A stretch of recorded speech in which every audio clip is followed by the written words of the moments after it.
Hey YouTube, Macandek here, and I'd like to welcome you to the first episode of my new series, the Mechanics Masters class, where I'll be going over a lot of the necessary StarCraft 2 mechanics that you have to get used to in order to get good at this game. This episode will be more focused on the basic mechanics such as supply management, unit management, which is movement in micro, hotkeys and muscle memory. We'll give a brief overview of control groups as well, and then lastly we'll finish up with the tech tree, the units, and where to find that in order to get more knowledgeable about it. So without further ado, let's go into the game right now. Alright, and as we get loaded in here, I did pause the game real quick because I want to go over supply first and supply management. So let's just take a look at the top right of the map here, or top right of the screen here. We will see an overlord with two numbers beside it. This represents your supply. The 12 on the left representing the amount of units that you currently have, and the 14 on the right representing the amount of units that you can have, your maximum, your supply cap at the time. You can increase this up to a maximum of 200 by making your race's supply unit or building. The Zergs is the overlord. We'll see that in a second. Terran is the supply depot, and Protoss is the pylon. You're gonna want to make a lot of these over the course of the game in order to continue ramping up your economy by making more workers and increasing the size of your army in general. So let's get into this. Let's go up to 14. You can't build past this number. As I will show you right now, we are at 14 supply now. Built 2 more drones, and now I'm trying to make another drone. No matter how hard I press this button, I can't make any more until I make more of these bad boys or more bases. So your faction's main building also gives you supply. So let's make some more overlords. Make one more. I guess I'm just going to show you guys a slow version of a standard game. So while we wait for that overlord to come out, we're just looking at our drones, and it's about to finish. Once this finishes, I'll make a few more drones. So the idea is to increase your economy by building more workers. This takes up supply.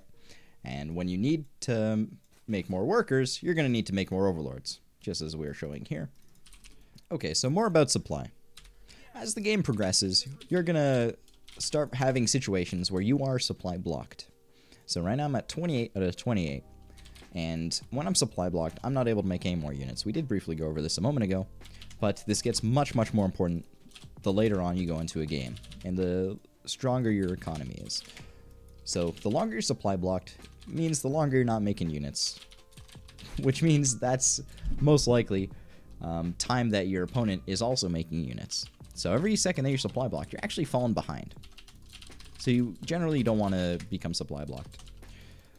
As the game gets into the later stages, you're also going to be increasing your production a lot. So whenever you spawn units, a very good thing to be doing is to build overlords while you're making units too. So I just made a bunch of Zerglings here, and I'm getting pretty close to my supply cap. So we can see it's 37 out of 44. In order to kind of make it so I can just fluidly continuously make units, I'm going to make an overlord before I get to 44. This is a very standard thing to do. So then when I get the means in order to build more units, I will not be stopped by my supply cap. So I used all the available larvae to me. The overlord finishes just as more larvae becomes available, so I can keep making units.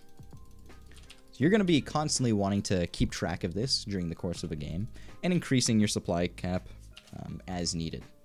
Now, don't be making a bunch of overlords to start the game off with to kind of get that out of the way to start with, because that's going to hurt your economy a lot early on. You're going to see a lot of build orders that are pretty streamlined to make overlords at specific times. Usually the numbers are 13 out of 14, 19 out of 22, and 26 out of 28, I believe. You basically want to build overlords when you're gonna, if you're expecting to build a lot of units.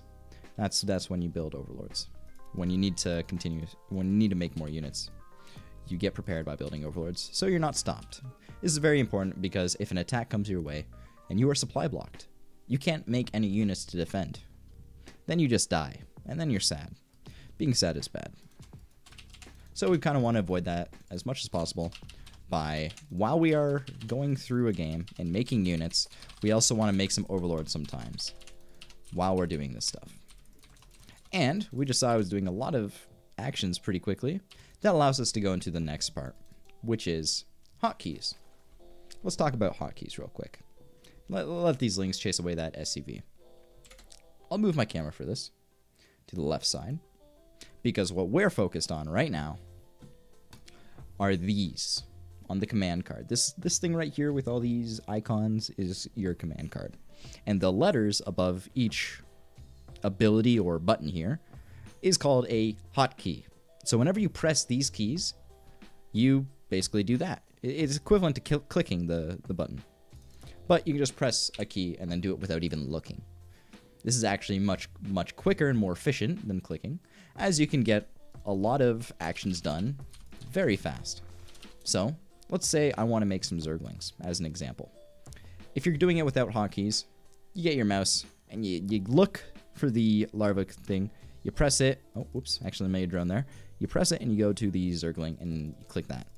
So look how long it took me to just make 8 pairs of Zerglings, or 8 eggs of Zerglings. Now let's go to this base. I'm not even going to look at the screen because I don't need to. I know the hotkeys. The hotkeys to make Zerglings is S and Z. Boom. Instant. Done. Cool. We just made a lot more Zerglings.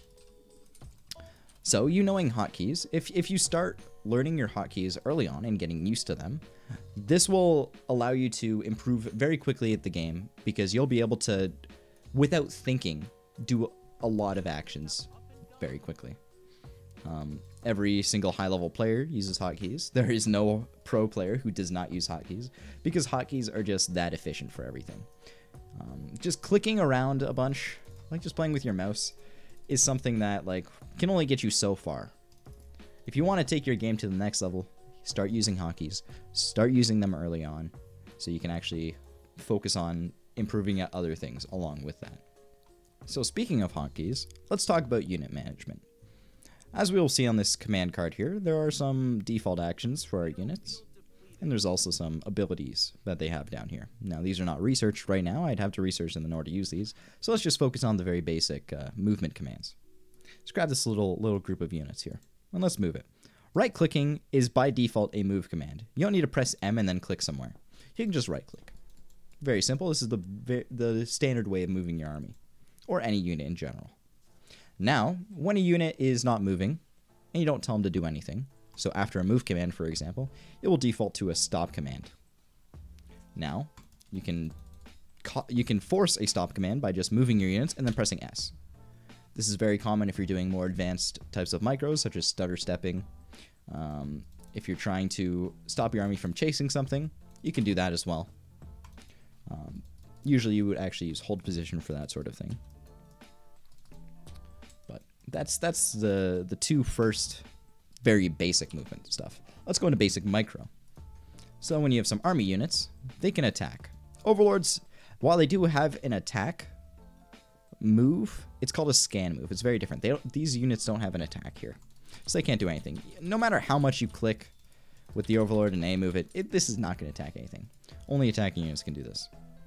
So let's show the A move. That's when you go to the attack command here. Press A or click it. Usually people click A though. This is getting used to hotkeys, so you can do this really quickly. This movement command is very different from a move command, a standard move command, because it sends the units not only to the area, but will attack any enemy units around.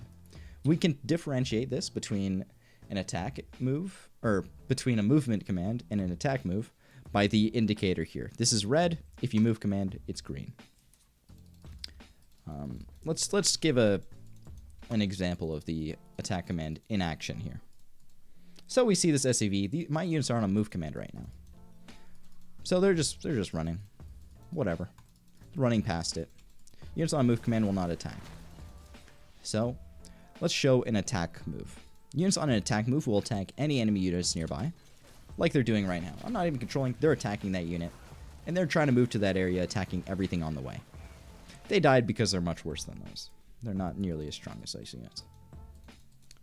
There's also a way to directly target a unit, which is pressing A again for the attack command, and then left-clicking on a specific unit. So what this does, let's separate this guy from the crowd, is it tells your units to specifically attack that one unit. Even if it's an allied unit, you can attack it with the attack, or the target fire attack command. So if I want to attack that big dude there without attacking anything else, let's just A, left click. These Zerglings will ignore everything else until they start attacking this dude, and until this is dead or gone through whatever means. After that, they will default to a stop command and attack any units nearby. The next thing I will show you is the patrol command. So patrol command is different than the other move commands, as it keeps sending units to go back and forth. So it's basically like an attack move that goes between 2 points constantly, non-stop. So units that are on a patrol move also attack nearby enemies. Basically just exactly like an attack move, just they go back and forth between these 2 points. This is very good for like just covering more area with vision with your overlords, or kind of like splitting your units. The next type of movement, not really a micro. You can use this for some situations, like if you have 2 queens on a ramp holding a cheese. This is the hold command. So a hold command is like a stop command, in the sense that the units are not moving, they're just hanging out. But different than a stop command unit will attack units that come nearby. Hold command units will not, if they're melee. They will attack units that come into their range of attack, but they will not chase them. This SCV is a good example, I think. So that's on a stop command, he's chasing. Now if I press H for hold position, doesn't chase, just chills there. Even if a unit comes into its range, it will attack it, but it will not move from the spot that it's at. Even for allied units. So you can make kind of like small walls here, and these units on hold command will not move, even to this big. Okay, that's on a stop command. These Zerglings will not move even to a queen, which is bigger than them. However, if I change them to a stop command, you can just get past. You can just walk through. They'll make way, and then they'll move back to their original positions. Hold command, or hold position, can't do that. They won't move. Alright, so I believe that covers the very basic forms of movement in micro. We covered attack moving, A clicking, which is target firing. This is the target firing, so you A, left click on a unit. The indicator is by default yellowish. When you're targeting an allied unit, it's green. And when you're targeting an enemy unit, there's none seen, but it turns red. You're just going to have to trust me on that. Let's move on to the next part, shall we? Before we move on to the tech tree in the unit knowledge portion, let's actually look at the saturation real quick of these bases. This base is mined out. It has mined every available mineral. When this happens, you usually want to have extra bases set up in order to transfer workers to, in order to keep up the most efficient mining out there that you can get. So this says 8. There's this number above every base that you have that is nearby some sort of mineral or Vespene geyser. That's or just minerals, I think.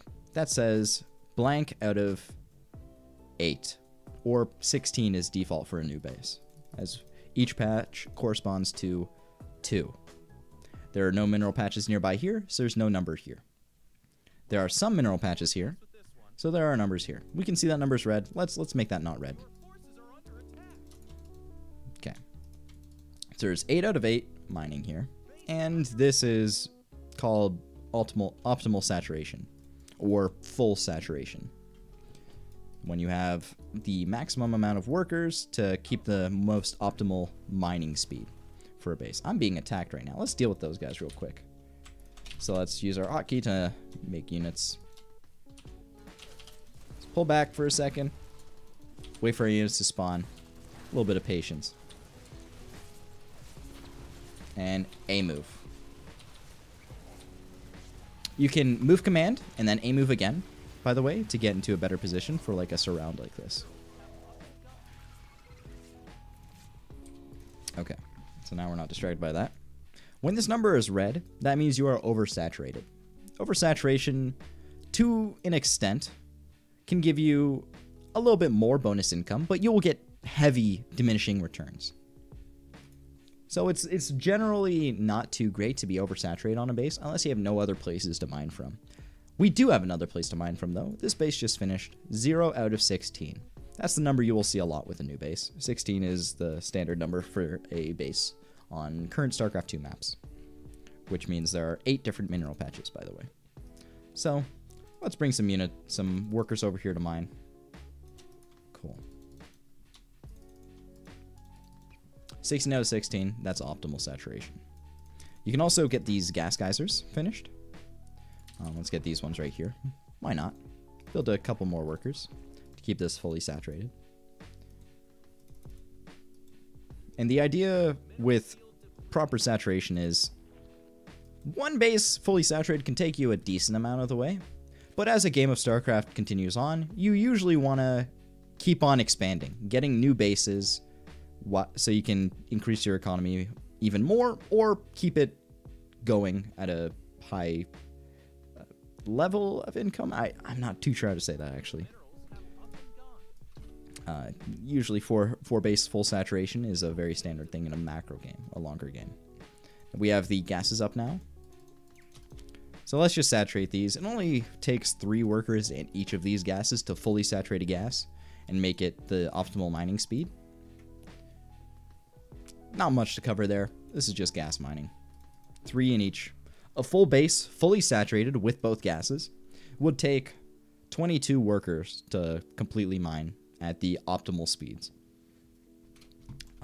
As Zerg, if you want to fully saturate a base, you will need 24 total workers, or 25. 1 to make the hatchery, 2 to make the geysers, and then 6 to saturate the geysers, and 16 for the minerals. Coming down to 25 total workers. Okay, let's move on to the tech tree and the Zerg knowledge. I'll be back in a second.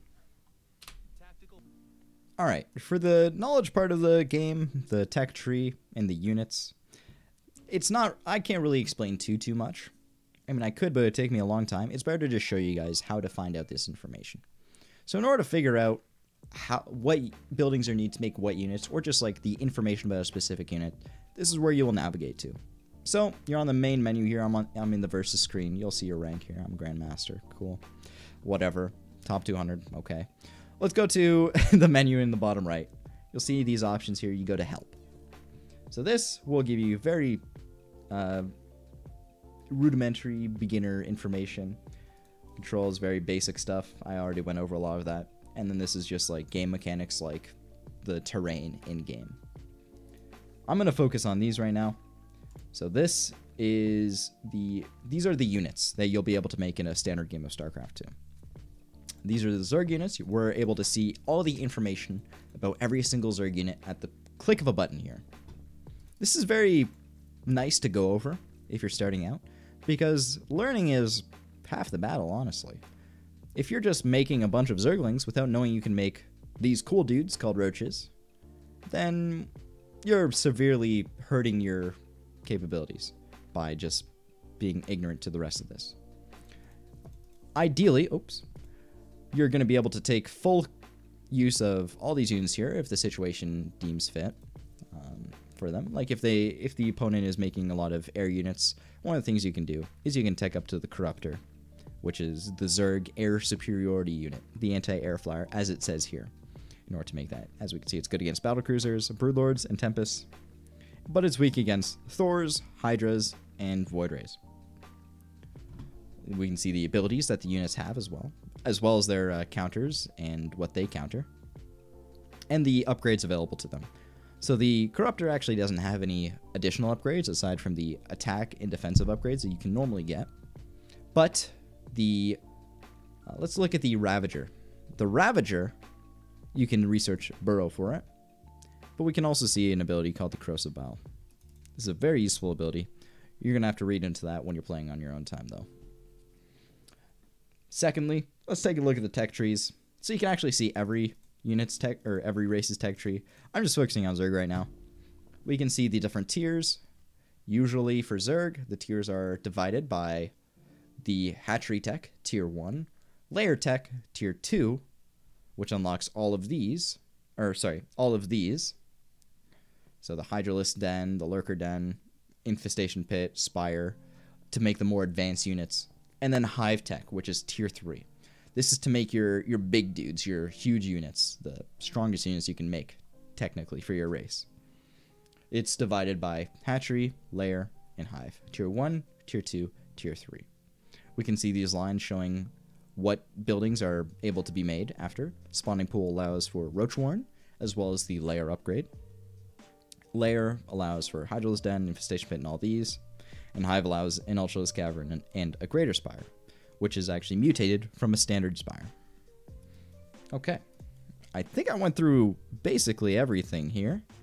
Real quick, actually, if you want to test out units without going into a standard game, you can navigate to the Custom section, go to Arcade, and you can search up Unit Tester Online.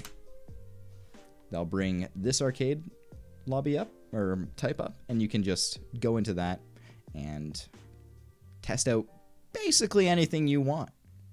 I'll show you guys that in a second, actually. As we're getting loaded into this, you can pause and take a look at that loading screen there. But this is what it looks like to just start with. You can spawn in basically whatever units you want by clicking on these tabs here. If I want to spawn Terran units, I just click on that. If I want to take a look at the Terran upgrades and apply them to units, I press Terran a second time, and I can activate whatever it wants.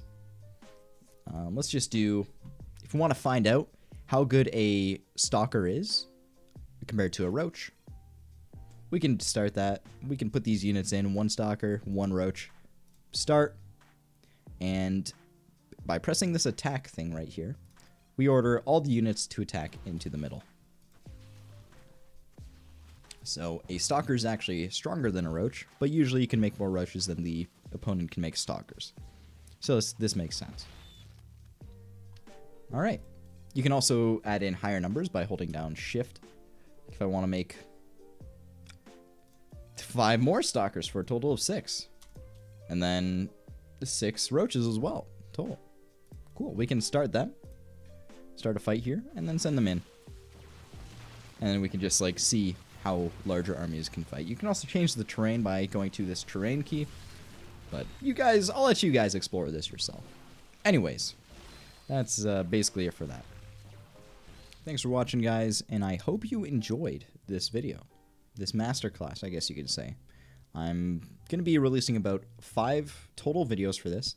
This one, obviously, just covering the basics, and the next 4 being more in-depth on stuff like your camera location hotkeys and your map. We'll be also going over your control groups when we go over the micro section.